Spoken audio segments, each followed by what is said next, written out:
In modern warfare, the very idea of a front line is changing. It's no longer a static line on a map. It's fluid, it's unpredictable, and now it's being drawn deep inside a nation's own territory. What we're witnessing is a fundamental shift in strategy, where long-range precision strikes are completely rewriting the rules of war. And that single sentence, it really says it all. It signals a whole new doctrine, an incredibly bold strategy that's designed to bring the hard realities of conflict far beyond any traditional battlefront. So, to really understand this new reality, we have to go back to see how it all started.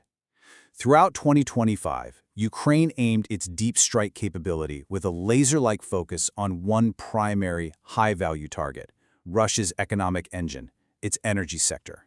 And the data from the second half of that year is pretty stark. According to published reports, something like 4 out of every 5 Ukrainian long-range attacks were aimed right at Russian oil and gas infrastructure.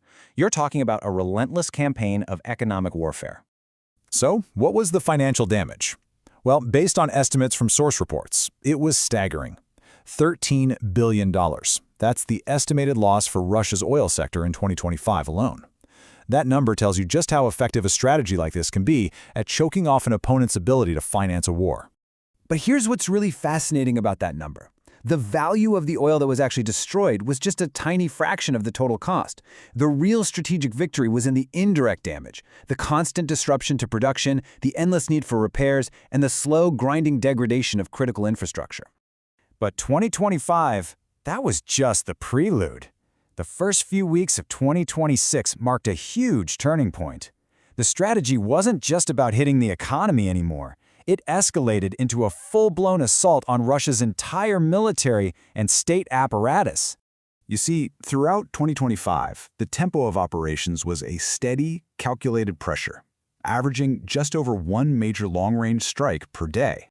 And then, everything changed. In the early part of 2026, that rate just exploded to nearly 9 strikes every single day. That's an incredible escalation, both in the sheer number of attacks and the speed of operations. Let's break those numbers down a bit.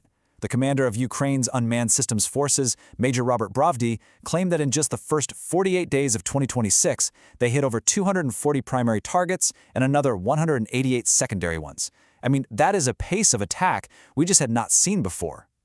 But this wasn't just about launching more attacks. It was a fundamental change in the targeting philosophy. The new objective was crystal clear: hit everything that helps the Russian military machine, no matter where it is. So, power plants and heating infrastructure became top priorities. The Russian city of Belgorod, for example, took repeated, heavy hits to its power grid, which led to widespread blackouts and even evacuations. Russian air power was also hit right at the source. Reports indicate at least a dozen military airfields were struck in those opening weeks of 2026, disrupting their operations and damaging aircraft while they were still on the ground. And of course, the supply chain came under fire. Critical hubs, like ammunition storage sites, were hit over and over, making it harder for Russia to supply its troops at the front. This campaign also reached deep, deep into Russia's industrial heartland. We're talking about attacks on facilities like the Metafrax chemicals plant, which makes components for explosives, and even the Votkinsk plant, where they build Iskander ballistic missiles. These places were targeted from over 1,000 kilometers away. So all of this raises a crucial question. How is this massive escalation even possible? Well, the answer lies in another critical part of this new strategy: the systematic takedown of Russian air defenses. This here is basically the playbook. First, you hunt and destroy Russia's most effective air defense systems, like their Panzer and S-300 batteries. Doing that creates temporary gaps, these undefended corridors through the sky. And then you exploit those corridors, sending massive waves of drones and missiles through to hit your high-value targets. And we saw this exact doctrine in action. In one reported operation, key air defense systems near Kerch and Mariupol were taken out. And right after that, what was described as one of the largest drone raids of the war was launched, an attack with over 200 aircraft on the Katya and Belbek air bases in Crimea.